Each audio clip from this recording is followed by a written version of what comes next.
Indian വംശജനായ mayor സ്ഥാനാർത്ഥിയായ Zohran മംദാനിക്കെതിരെ കലിപ്പ് തീരാതെ ട്രംപ്, അതായത് കമ്മ്യൂണിസ്റ്റ് ഭ്രാന്തൻ എന്നാണ് വിശേഷിപ്പിക്കുന്നത്. ട്രംപ് ഇത്തരത്തിലുള്ള ഒരു നിലപാടുമായി വരാനുള്ള കാരണം എന്താ? അതായത് സൊഹ്റാൻ മംദാനി എന്ന് പറയുന്ന ആളുടെ സ്വഭാവം എന്താണെന്നൊന്നും കൂടി അന്വേഷിക്കണം. കാരണം ഇയാളൊരു ജിഹാദിയാണ്, ഇന്ത്യൻ വംശജനാണ് എന്നുള്ളതേ ഉള്ളൂ. അച്ഛനും അമ്മയൊക്കെ ഇന്ത്യക്കാരാണെങ്കിൽ ഇയാൾക്ക് പാകിസ്ഥാനോടാണ് കൂറ്.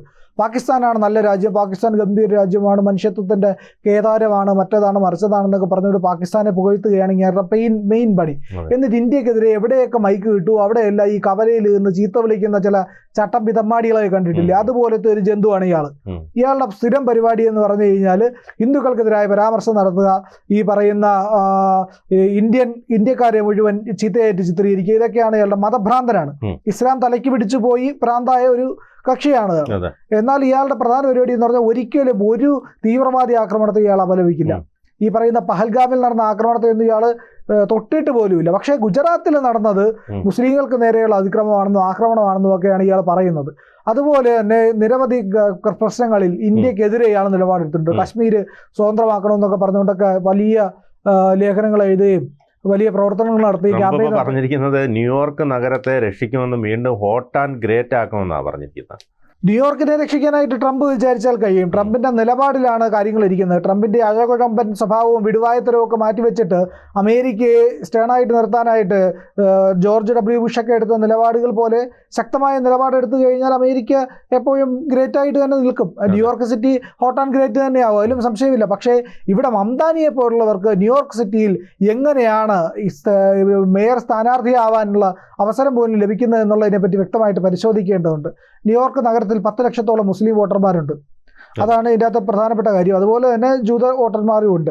അപ്പോൾ ഇവിടെ ഈ പറയുന്ന വലിയ തോതിലുള്ള ഈ വോട്ടുകളുടെ വിഭജനമാണ് ലക്ഷ്യം വയ്ക്കുന്നത്. ഇയാൾ വലിയ സൗജന്യ വാഗ്ദാനങ്ങളൊക്കെയാണ് കൊടുക്കുന്നത്. റേഷൻ കൊടുക്കുക, ന്യായവില, അതായത് കുറഞ്ഞ വിലയ്ക്കുള്ള നമ്മുടെ ഇന്ത്യയിലേക്ക് കൊടുക്കുന്ന പോലത്തെ റേഷൻ ഷോപ്പുകളൊക്കെ തുടങ്ങുക, അതുപോലെ തന്നെ എല്ലാവർക്കും പാർപ്പിടം, ഇതുപോലുള്ള സൗജന്യ ഓഫറുകളൊക്കെ ആൾക്കാർക്ക് കൊടുത്തിട്ടാണ് ഇയാൾ ഈ സ്ഥാനത്തേക്ക് മത്സരിക്കുന്നത്. പക്ഷെ അമേരിക്കയിൽ ഇന്ത്യ പോലത്തെ ഒരു നിലപാടല്ല. അമേരിക്കയ്ക്ക് ഒരു വെൽഫെയർ സ്റ്റേറ്റ് ആണെങ്കിലും ആ സ്റ്റേറ്റ് മാർക്കറ്റ് ബേസ് ചെയ്തിട്ടാണ് നിൽക്കുന്നത്.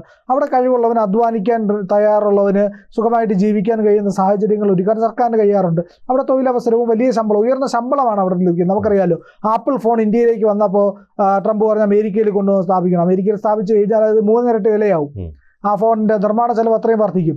അപ്പോൾ അവിടെ അത്രയും ഉയർന്ന ശമ്പളമാണ് ഓരോരുത്തർക്ക്. ചെറിയ ജോലി ചെയ്താൽ തന്നെ, ഒരു പെട്രോൾ പമ്പിൽ അരമണിക്കൂറിൽ ഒരു അര ദിവസം നിന്നാൽ തന്നെ വലിയ രീതിയിലുള്ള ശമ്പളം ലഭിക്കുന്ന നാടാണ്. അപ്പോൾ പക്ഷേ അതിനനുസരിച്ചുള്ള ജീവിത ചെലവ് ഉണ്ട് എന്നുള്ളതും വാസ്തവമാണ്. പക്ഷേ എങ്കിലും അവിടെ അധ്വാനിക്കുന്നവർക്ക് വലിയ കാര്യക്ഷമമായിട്ട് ശമ്പളം നൽകുന്ന ഒരു വ്യവസ്ഥിതിയും അധ്വാനത്തിന് കൃത്യമായ അളവ് പോലും ഒക്കെ ഉള്ള രാജ്യമാണ്. അവിടെ ഫ്രീ സമ്പ്രദായങ്ങൾ വളരെ കുറവാണ്. ആ ഫ്രീ സമ്പ്രദായം കൊണ്ടുവരുമെന്നാണ് മംദാനിയുടെ പ്രധാനപ്പെട്ട വാദം. അതുപോലെ തന്നെ മംദാനി കാശ്മീർ വിഷയത്തിൽ ഇന്ത്യക്കെതിരായി നിലപാടെടുത്ത ആളാണ്. ഇപ്പോൾ കിട്ടുന്നിടത്തൊക്കെ മൈക്ക് വെത്തി വെച്ചിട്ട് ഈ ഇന്ത്യക്കെതിരെ സംസാരിക്കുകയും കാശ്മീരിനെ സ്വതന്ത്രമാക്കണം എന്ന് പറയുന്നില്ല. ഈ പറയുന്ന ഗുജറാത്തിലെ കലാപത്തെ പറ്റി സംസാരിക്കുന്ന മംദാനി ഒരിക്കൽ പോലും ഈ പറയുന്ന കശ്മീരിലെ പണ്ഡിറ്റുകളുടെ കാര്യത്തെപ്പറ്റി വാ തുറന്നിട്ടില്ല എന്നുള്ളത്. തികഞ്ഞ വർഗീയവാദിയും ജിഹാദിയും ലോകം എങ്ങനെയെങ്കിലും ഒരു ഇസ്ലാമിക രാഷ്ട്രമാക്കി മാറ്റണമെന്നൊക്കെയുള്ള മുദ്രാവാക്യങ്ങളുമായിട്ട് നടക്കുന്നവരുടെ കൈകോർത്ത് പിടിക്കുന്ന ആളുമാണ് ഈ മംദാനി എന്നുള്ള കാര്യം വ്യക്തമാണ്. പക്ഷേ അത് കഴിഞ്ഞ മാസം ഇൻഡോ അമേരിക്കൻ വംശജരും നിയമസഭാംഗവുമായ 33-കാരനായ മംദാനി മുൻ ഗവർണർ ആൻഡ്രൂ കോമോയാണ് ഡെമോക്രാറ്റുകളുടെ സ്ഥാനാർത്ഥിയെ തീരുമാനിക്കാനുള്ള മത്സരത്തിൽ അട്ടിമറിച്ചത്. അപ്പോൾ അവിടെ അയാൾക്ക് ഇത്തരത്തിലുള്ള സ്വാധീനമുണ്ട്, അല്ലെങ്കിൽ അവിടെയും ഇത്തരത്തിലുള്ള പ്രവർത്തനങ്ങളുമായി മുന്നോട്ട് പോകാൻ ഇയാൾക്ക് പിന്തുണ നൽകാൻ ആളുണ്ടെന്ന് വ്യക്തമല്ലേ? അതെ, തീർച്ചയായിട്ടും ഇത്തരത്തിലുള്ള ഭീകരപ്രവർത്തനം നടത്താനായിട്ട് ഇയാൾക്ക് ശക്തമായ പിന്തുണ അവിടുന്ന് കിട്ടുന്നുണ്ട്. അവിടെ ഇപ്പോൾ കുടിയേറ്റക്കാരൊക്കെ നമുക്കറിയാമല്ലോ, കഴിഞ്ഞ ചില കാലങ്ങളായിട്ട് അമേരിക്കയിൽ കുടിയേറ്റക്കാരുടെ എണ്ണം വലിയ തോതിൽ വർദ്ധിച്ചുകൊണ്ടിരിക്കുകയാണ്. ഈ കുടിയേറ്റക്കാരുടെയൊക്കെ പിന്തുണയാണ് ഇയാൾക്ക് കിട്ടിക്കൊണ്ടിരിക്കുന്നത്. പ്രത്യേകിച്ച് വെസ്റ്റ് ഏഷ്യ പോലുള്ള പ്രദേശങ്ങളിൽ നിന്ന്, പശ്ചിമേഷ്യ, മധ്യേഷ്യയിൽ നിന്നൊക്കെ കുടിയേറുന്ന, അവിടെ ഈ പറയുന്ന ജിഹാദി പ്രവർത്തനം നടത്തി അവിടെ ജീവിക്കാൻ പറ്റാതാവുമല്ലോ. ഇപ്പൊ സിറിയയിലൊക്കെ ജീവിക്കാൻ പറ്റാത്ത അവസ്ഥയിൽ എപ്പോഴാണ് ബോംബ് തലയിൽ വീണെന്ന് അറിയാൻ പറ്റില്ല. അങ്ങനെ നടക്കുന്ന സ്ഥലത്ത്, ഈ പറയുന്ന പൊട്ടിത്തെറിക്കാൻ ആൾക്കാർ മത്സരിക്കുന്ന സ്ഥലത്ത് നിന്ന് അവസാനം ഈ അമേരിക്ക ചീത്ത വിളിക്കുന്നവർ തന്നെ അമേരിക്കയിലേക്ക് കുടിയേറും. വൃത്തികെട്ട രാജ്യമാണ് അമേരിക്കയുടെ പ്രശ്നം ഉണ്ടാക്കുന്ന ലോകമൊത്തം എന്ന് പറഞ്ഞിട്ട് നേരെ അമേരിക്കയിൽ ചെന്ന് കുടിയേറും. എന്നിട്ട് ഞങ്ങൾക്ക് വിസ തരുന്നില്ലേ എന്ന് പറഞ്ഞ് അവിടെ നല്ല വിളിക്കും. അപ്പോൾ വിസ കൊടുത്ത് കഴിയുമ്പോഴത്തേക്ക് ഞങ്ങൾക്ക് വിസ കിട്ടി, സിറ്റിസൺഷിപ്പ് കിട്ടി, എന്നാ ഇവിടെ പൊട്ടിക്കുക, ഇത് അവിടെ പോലെ ആവാം, സിറിയ പോലെ ആക്കുക എന്ന് പറഞ്ഞുകൊണ്ട് കത്തിയെടുത്ത് ആൾക്കാരെ കുത്തുക, കാർ ഓടിച്ച് ആൾക്കൂട്ടത്തിനിടയിലേക്ക് കയറ്റുക, ഈ പറയുന്ന ബോംബ് പൊട്ടിക്കുക. ഞാൻ ഒരു കാര്യം പറയുകയാണ്, അതായത് ഈ ഡെമോക്രാറ്റുകൾക്ക് ആധിപത്യമുള്ള ന്യൂയോർക്ക് ന്യൂയോർക്ക് നഗരത്തിൽ ആദ്യമായി ഒരു മുസ്ലിം മേയർ ഉണ്ടാകാനുള്ള സാധ്യതയാണ് തെളിഞ്ഞിരിക്കുന്നത്. അതുമാത്രമല്ല, ഇതോടെ മംദാനിക്ക് നേരെ കടുത്ത ആക്രമണം ട്രംപ് അഴിച്ചുവിട്ടിരിക്കുന്നു. ഇടതുപക്ഷക്കാരനും പലസ്തീൻ അനുകൂല നിലപാടുള്ളതുമായ മംദാനി അമേരിക്കയിലെ ഏറ്റവും വലിയ നഗരത്തിൻ്റെ മേയറായി വരുന്നത് ട്രംപിനും യാഥാസ്ഥികർക്കും കനത്ത തിരിച്ചടി തന്നെയാണ്. ഇപ്പം ട്രംപിനെ സംബന്ധിച്ചിടത്തോളം ഇങ്ങനെ പറയേണ്ട ഒരു സാഹചര്യം പോലും ഉണ്ടായി. ഈ ഡെമോക്രാറ്റുകൾ എന്ന് പറഞ്ഞു കഴിഞ്ഞാൽ ശരിക്കും ഈ പറയുന്ന രാജ്യസ്നേഹികളൊന്നുമല്ല. ഇവർക്ക് ഡെമോക്രാറ്റുകളുടെ സ്വഭാവം എന്ന് പറഞ്ഞു കഴിഞ്ഞാൽ എല്ലാ കാലത്തും അവർ ഈ പറയുന്ന ഒരു ഇടതുപക്ഷ ചായ്വുള്ളവരും ഈ പറയുന്ന ജിഹാദികളോടൊരു തണുപ്പൻ സമീപനം സ്വീകരിക്കുന്നവരും ഈ പറയുന്ന സോറോസിന്റെ ഒക്കെ കാല് നക്കുന്നവരുമായിട്ടുള്ള വിഭാഗമാണ് ഈ പറയുന്ന ഡെമോക്രാറ്റുകൾ. ഇവർക്ക് മതപരമായ താല്പര്യങ്ങൾ ഒരുപാടുണ്ട്. ഈ ചർച്ചിന്റെ താല്പര്യങ്ങളെയൊക്കെ ഉയർത്തിപ്പിടിക്കുക, ഈ പറയുന്ന ജോർജ് സോറോസിന്റെ പൈസ വാങ്ങിക്കുക, ഈ പറയുന്ന ജിഹാദികൾക്കും കമ്മ്യൂണിസ്റ്റുകൾക്കും ഒക്കെ ഒരു ചെറിയ തോതിലെങ്കിലും സഹായം ചെയ്യുന്നതൊക്കെ അവിടെ നിന്നുകൊണ്ട് പ്രവർത്തിക്കുന്ന തന്നെ ഇത്തരത്തിലുള്ള പ്രവർത്തനങ്ങളാണ്. യൂനിസിനെയും ഇത് പിരികേറ്റി വിടുക, അതുപോലുള്ള ടീമുകളെല്ലാം വളർത്തിക്കൊണ്ടുവരികയാണ് സോറോസിന്റെ ലക്ഷ്യം. അതെ, സോറോസ് എന്ന് പറയുന്ന ഒരു കൃമിയാണ്. ആ കൃമി എന്ന് പറഞ്ഞു കഴിഞ്ഞാൽ വിഷം വഹിക്കുന്ന ഒരു കൃമിയാണ്. അതിന് അധികകാലം ആയുസില്ല, പക്ഷേ എങ്കിലും മകനെ വളർത്തിക്കൊണ്ടുവരുന്നുണ്ട്, അലക്സാണ്ടർ സോറോസിന്. അപ്പൊ ഇത്തരത്തിലൊക്കെയുള്ള ഇവിടത്തേക്ക് ഇന്ത്യയിലൊക്കെ ഇവർ ഫണ്ട് ചെയ്യുന്നുണ്ട്, വലിയ തോതിൽ ഫണ്ട് ചെയ്തിട്ടാണ് ഇത്തരത്തിലുള്ള പ്രവർത്തനം നടക്കുന്നത്. ആ ഫണ്ടിങ് ഒക്കെ സ്വീകരിക്കുന്ന ഒരു ആളാണ് ഈ പറയുന്ന മംദാനിക്കും ഇതേ രീതിയിലുള്ള രാഷ്ട്രീയ നിലപാടാണുള്ളത്. ഒരു ജിഹാദി ലൈൻ തന്നെയാണ് അയാൾ എടുക്കുന്നത്.